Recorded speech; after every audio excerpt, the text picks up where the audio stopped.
नमस्कार, आप देख रहे हैं एएनबी न्यूज। मैं हूं आपके साथ आकांक्षा मिश्रा। आइए आगाज करते हैं मध्य प्रदेश और छत्तीसगढ़ की अहम खबरों का। कांग्रेस आगामी 2023 चुनाव की तैयारियों के लिए अपनी कमर कस चुकी है।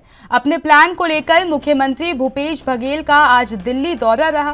कांग्रेस महाधिवेशन के बाद पहली बार सीएम का ये दिल्ली दौरा रहा। सीएम भूपेश दिल्ली आकर कांग्रेस के कई दिग्गज नेताओं से मुलाकात की और आपको बता दें कि आगामी विधानसभा चुनाव को लेकर कई अहम मुद्दों पर चर्चा भी की गई।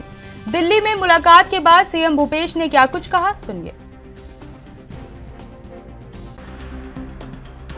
कल तेलंगाना के करीमनगर में हाथ से हाथ जोड़ो यात्रा के दौरान एक सभा रखी गई थी और जिसमें मैं वहां शामिल हुआ। बड़ी सभा थी और उसके बाद हैदराबाद होते दिल्ली आया। खड़गे साहब से प्लेनरी सेशन के बाद मुलाकात नहीं हुई थी तो उन्हें धन्यवाद देने आया कि और बहुत सारे प्रस्ताव एआईसीसी में वहाँ न केवल प्रस्तुत हुआ बल्कि स्वीकृत भी हुआ, सब सर्वसम्मति से पास भी हुआ। चाहे वो संगठन के बदलाव में हो, चाहे एग्रीकल्चर सेक्टर में हो, चाहे और दूसरे सेक्टर में बहुत सारे प्रस्ताव पारित हुए। तो मैंने उसके लिए उसके बाद मेरी मुलाकात नहीं हुई तो धन्यवाद देने आया था। सर, इस साल चुनाव भी है छत्तीसगढ़ में, कितने आश्वस्त दिख रहे हैं सर? पूरी उम्मीद है, जनता का विश्वास हमें फिर से मिलेगा, ऐसा मैं सोचता हूँ।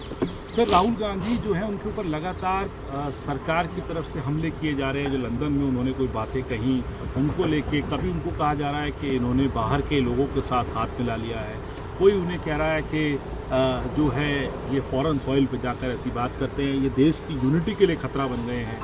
कांग्रेस के बीजेपी के राष्ट्रीय अध्यक्ष तो कह रहे हैं कांग्रेस बैंकरप्ट हो गई, भारत तोड़ो यात्रा थी, भारत जोड़ो यात्रा थी। देखिए, सबसे पहली बात यह है कि इसकी शुरुआत किसने की। आप देखेंगे 2014 के बाद प्रधानमंत्री विदेशी धरती पे जाके कांग्रेस पार्टी पे हमला बोला था, आपको स्मरण होगा। तो शुरुआत जब आप कर रहे हैं, जब उंगली आप सामने तरफ करते हैं, 3 उंगली खुद की तरफ उठती है। तो उस समय सोचना चाहिए था कि विदेशी धरती में जाकर देश के राजनीति के बारे में चर्चा नहीं करनी चाहिए। तो शुरुआत जब आपने की है तो फिर दूसरे को फिर आप तायद नहीं कर सकते, दूसरे को आप सीख नहीं दे सकते कि आपको नहीं बोल। छत्तीसगढ़ के अनियमित कर्मचारियों के आंदोलन को लेकर प्रदेश के मुख्यमंत्री भूपेश बघेल का बयान सामने आया है। सीएम बघेल ने अनियमित कर्मचारियों के 12 मार्च को होने वाली अनियमित सभा को लेकर कहा कि आंदोलन को लेकर हम मना नहीं करते हैं। विभागों से अलग अलग कर्मचारियों की जानकारी मांगी गई है। अभी तक 24 विभागों की जानकारी है और शेष 24 विभागों की जानकारी आना बाकी है। कई प्रश्न आए हैं, इसे लेकर समिति की बैठक भी हो गई है। कैसे भर्ती हुई, आरक्षण के नियम क्या थे, ये डेटा अब तक टेबल पर नहीं आया है। कैसे फैसला लिया जाए। बता दें कि छत्तीसगढ़ में अनियमित कर्मचारियों का एक बड़ा वर्ग है। छत्तीसगढ़ सरकार के अंतिम बजट में कर्मचारियों के नियमितीकरण, पृथक कर्मचारियों की बहाली, अंशकालीन कर्मचारियों की पूर्णकालीन करने, आउटसोर्सिंग, ठेका बंद करने के संबंध में किसी प्रकार की घोषणा नहीं करने से आक्रोशित हैं, जिसके चलते अनियमित कर्मचारी नाराज चल रहे हैं।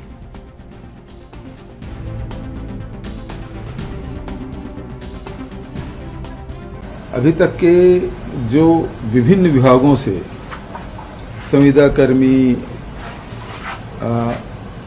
दैनिक भोगी और तमाम प्रकार के 4-5 कैटेगरीज हैं, उसके बारे में जानकारी मंगाए हैं।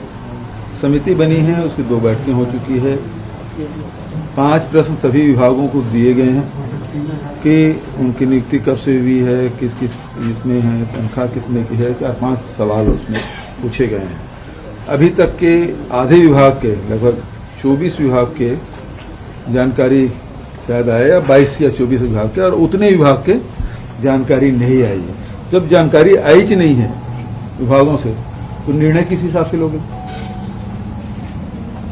कि कौन किस कैटेगरी में है, कैसे भर्ती हुई उसकी, और वो पद के विरुद्ध में है कि नहीं है, वो आरक्षण के नियमों का पालन हुआ है कि नहीं हुआ है, उसके वेतनमान क्या है, ये सब चीज जब तक के पूरा डाटा टेबल में नहीं आएगा उसमें विचार कैसे किया जाएगा।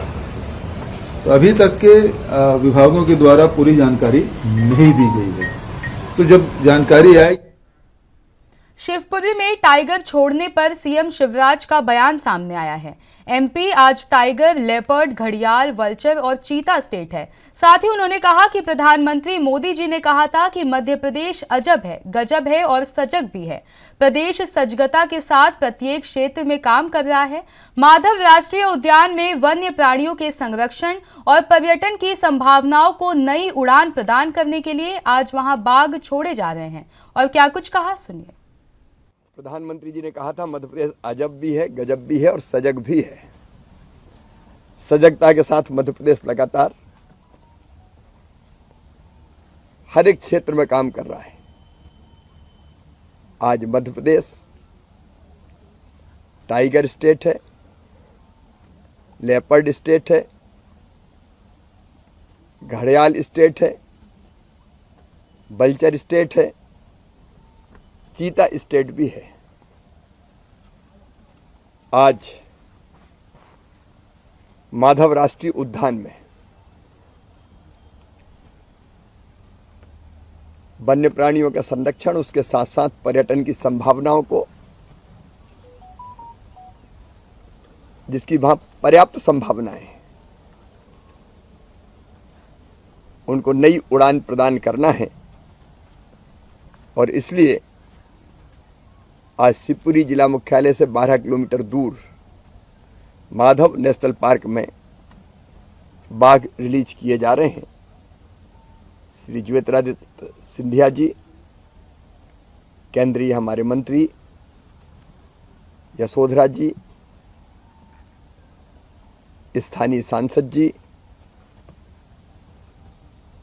और बाकी मित्र मेरे साथ उपस्थित रहेंगे।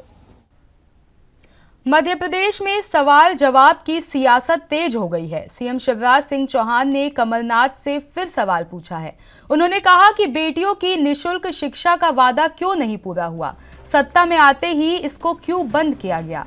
बेटियों को 1000 रुपए देने वाली योजना, मुख्यमंत्री ने तुलसीदास की पंक्तियां पढ़ते हुए तंज कसा। उन्होंने कहा कि गोस्वामी तुलसीदास की पंक्तियां, झूठे ही लेना, झूठे ही देना, झूठे ही भोजन, झूठे ही चबैना कमलनाथ पर सटीक बैठता है। और क्या कुछ कहा, सुनिए।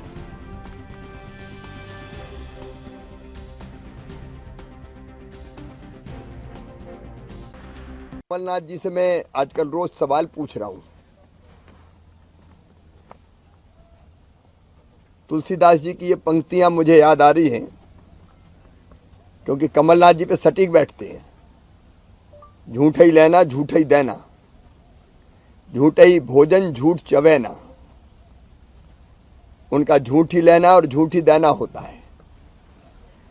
भोजन भी झूठे ही होता है और झूठ ही उनका चबैना होता है। मैं रोज जवाब मांग रहा हूं, आज तक जवाब नहीं दिया। आज मैं फिर कह रहा हूं, कमलनाथ जी, आपने अपने महाझूठ पत्र में यह वादा किया था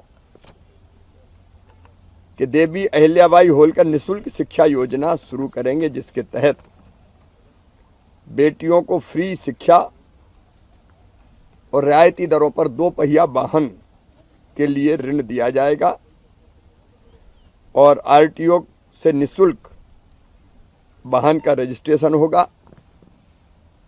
अब मैं बार बार पूछ रहा हूं कि बेगा, भारिया, शहरिया जैसी मेरी बहनों के 1000 रुपया जो हम देते थे अपनी सरकार में, वो छीनने का पाप तो आपने किया ही।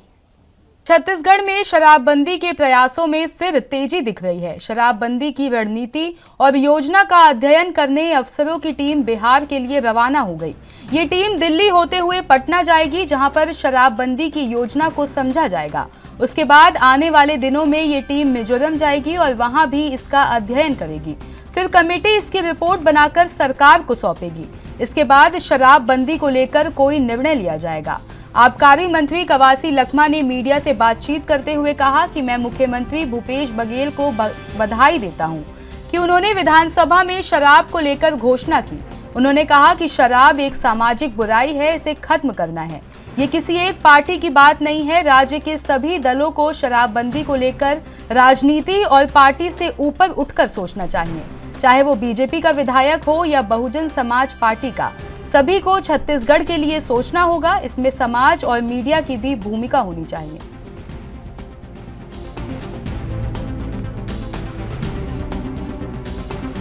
ना जल्दीबाजी होगा, जो रिपोर्ट आएंगे, समीक्षा होगा, किस प्रकार से होगा, वो और समय लगेगा। अभी मिजोरम भी जाना है ना, तो इसलिए हमारा अधिकारी लोग, हमारे विधायक लोग गए, फिर सरकार के पास आएगा, उस समय सरकार जो भी निर्णय लेगा वो ऐसा होगा। बस्तर में कि वहाँ के लोग देवी देवता पूजा पाठ में दारू बिना नहीं करते, इसलिए बस्तर का नियम अलग होगा। वो अब बंद होना सवाल ही नहीं है। वो आदिवासी लोग हैं, अपना हिसाब से उन लोग, वहाँ 5वीं अनुसूची है, वो पंचायत तय करेगा। हमारा टीम आज नहीं जा रही है, कल गई है, लेकिन भारतीय जनता पार्टी आज तक एक मेंबर नहीं दिया, जोगी पार्टी भी नहीं दिए। ओली को छोड़ के भी हमारे विधायक दल के लोग गए, उनको मैं बधाई देता हूँ। हमारा सीआरपीएफ के 84वें स्थापना दिवस पर परेड का आयोजन छत्तीसगढ़ के बस्तर में किया गया। इस मौके पर 75 केंद्रीय रिजर्व पुलिस बल की महिला डेयरडेविल्स बाइक ड्राइव करती हुई दिल्ली के इंडिया गेट से जगदलपुर रवाना हुई। वो 1848 किलोमीटर का सफर तय कर यहां पहुंचेंगी।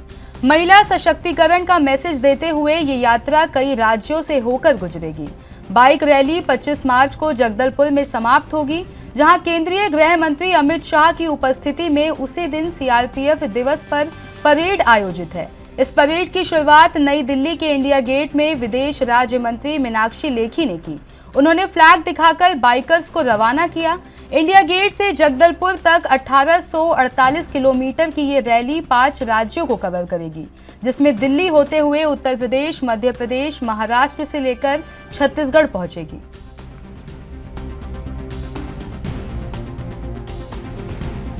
पूरी दुनिया के आगे एक संदेश है कि भारत जब आजादी का अमृत महोत्सव मना रहा है तो विमेन एम्पावरमेंट से हटकर हम लोग विमेन लेड डेवलपमेंट की बात कर रहे हैं। तो जो लीडरशिप की पोजीशंस हैं उसमें महिलाएं रहें, आगे बढ़कर अपनी भागीदारी सुनिश्चित करें, और वही सीआरपीएफ ने आज करके दिखाया कि जगदलपुर जैसी क्षेत्र जो कि बहुत ही कठिन क्षेत्र रहा है पूर्व में, और सीआरपीएफ के जो फोर्स है उसने मिलकर वहां पर शांति स्थापित की है, और आज ये महिला दस्ता वहां पर ही जा रहा है। तो जो संवेदनशीलता के साथ समाज में इन सब ने मिलकर काम किया है, तो मैं सीआरपीएफ को एक सशक्त बल के रूप में और जो महिला दस्ता है उसको खास तौर पे महिला दिवस के उपलक्ष्य में बधाई देना चाहती हूँ कि बहुत ही सुंदर काम किया।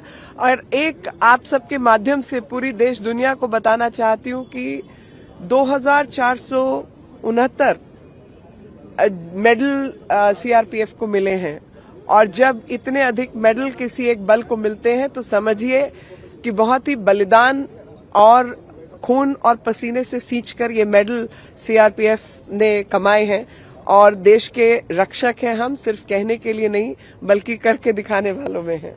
पहली बार इतनी लंबी दूरी ये लोग तय कर रहे हैं, वुमेन बाइकर्स। सीआरपीएफ की जो बाइकर्स हैं और जो इनकी ट्रेनिंग है, तो मैं यही कहना चाहती हूँ कि बहुत ही जबरदस्त परफॉर्मेंस रही है। पूर्व में मैंने इनके कई और प्रोग्राम्स भी देखे हैं और शामिल भी रही हूँ, जिसमें जो इनकी एक राइफल ड्रिल है, आज स्पेस कम था, नहीं तो स्पेस अधिक हो तो वो राइफल ड्रिल खासतौर पे महिला दस्ते द्वारा जो की जाती है, या जो डेयरडेविल महिलाओं का दस्ता है, बहुत ही जबरदस्त उनकी उत्कृष्ट परफॉर्मेंस है। ऑफ कोर्स फील्ड के अंदर तो उनकी परफॉर्मेंस है ही उत्कृष्ट।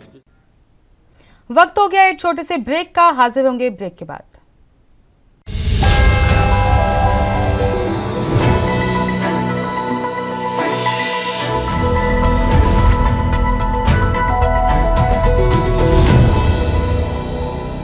छत्तीसगढ़ के बालोद जिला में बजट पर कांग्रेस और बीजेपी द्वारा अपने अपने विचार रखे गए। जहां कांग्रेस ने इसे राजनीति नहीं बल्कि नीति आधारित बजट बताया, वहीं बीजेपी ने बजट को निराशावादी बताया। गुंडरदेही विधानसभा के विधायक कुंवर सिंह निषाद ने इसे सर्वांगीण विकास वाला बजट बताते हुए कहा कि ये पूरी तरह से आम आदमी का और सबसे महत्वपूर्ण भविष्य का बजट है, जिसमें गरीब और किसानों की आय दोगुना करने का ध्यान रखा गया है। खेती को टेक्नोलॉजी से जोड़ा गया है। आवास और आवागमन की बेहतर व्यवस्था उपलब्ध कराने का प्रयास सरकार ने किया है।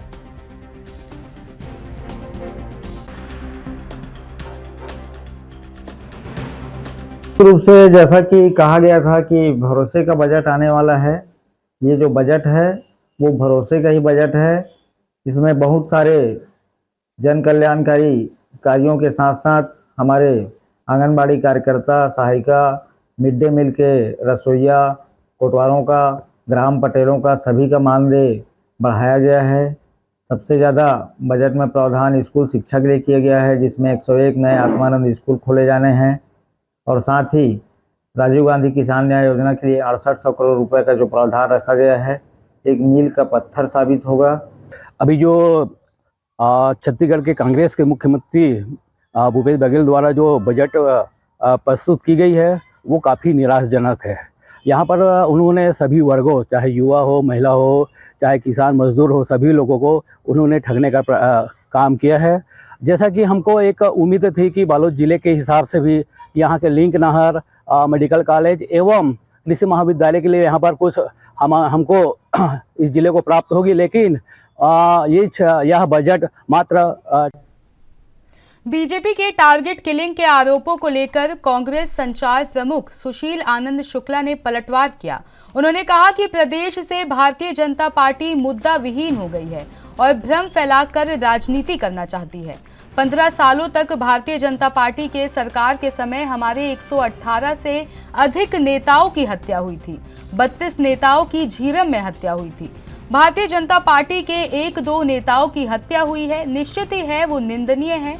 हत्या नहीं होनी चाहिए। आप उसे टारगेट किलिंग कह रहे हैं। हमारे भी नेताओं की हत्या हुई है, हम उसे टारगेट के लिए नहीं कह रहे हैं। भारतीय जनता पार्टी का ये निम्न स्तरीय की राजनीति है और लाशों पर राजनीति की जा रही है। मध्य प्रदेश और छत्तीसगढ़ की खबरों में मेरे साथ इतना ही। देश की तमाम बड़ी खबरों के लिए बने रहिए हमारे साथ और देखते रहिए ANB न्यूज़।